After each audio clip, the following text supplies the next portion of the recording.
I did post a small video earlier on the Mark Armstrong Facebook page of what I've set up at the moment, and I did say that I'd make a better video. So what I'm doing at the moment is I'm trying to make a better one, see how it goes.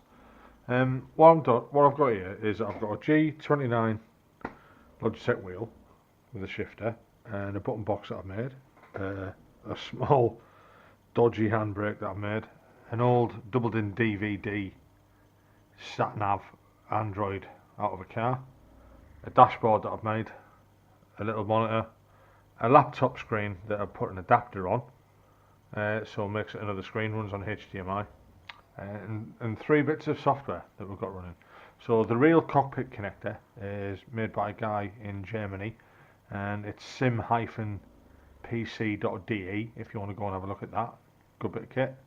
ETS2 telemetry server and SimHub. SimHub's brilliant. It's absolutely fantastic.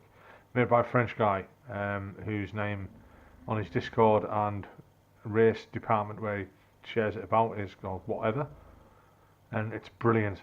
SimHub runs the LEDs on the dashboard here and can do all sorts. It also runs this display here using Dash Studio that you'll be able to see in there.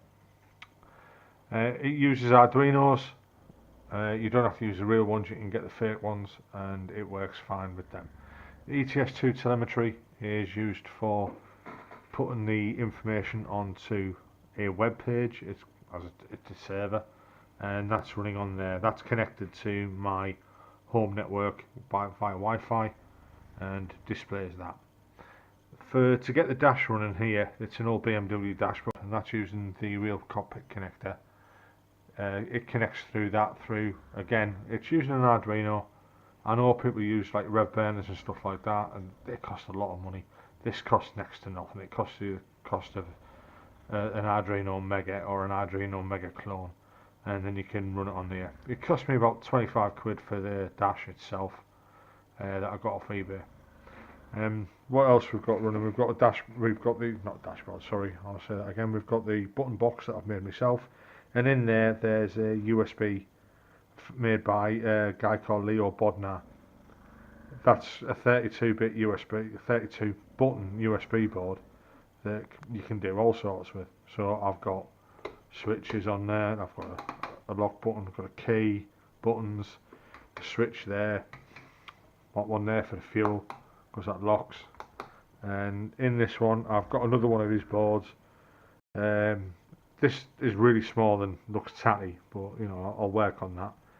This is actually using the trigger button off a Xbox 360 controller linked in to the board, acting as a potentiometer. So that's an analog handbrake.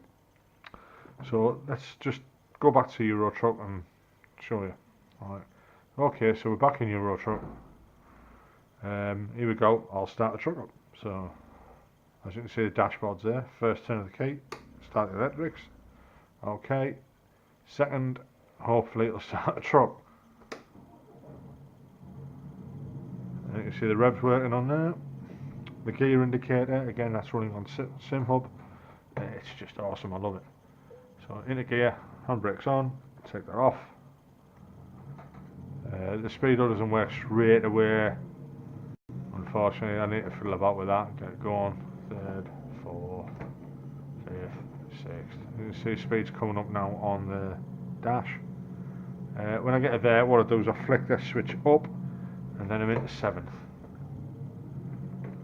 I'm going to just float about a bit on that. Just change the view so I'm back to normal. There we go.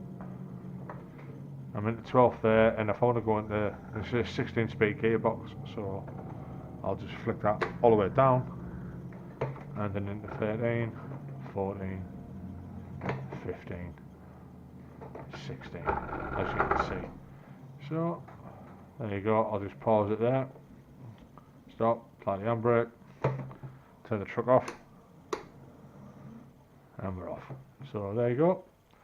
That's what I've got at the moment. I hope some of that can be of use to you. If you really want want to, you can ask me any questions and I'll try and answer them, but, you know, I'm not brilliant with this sort of stuff. This is just things I've thrown together in my spare time.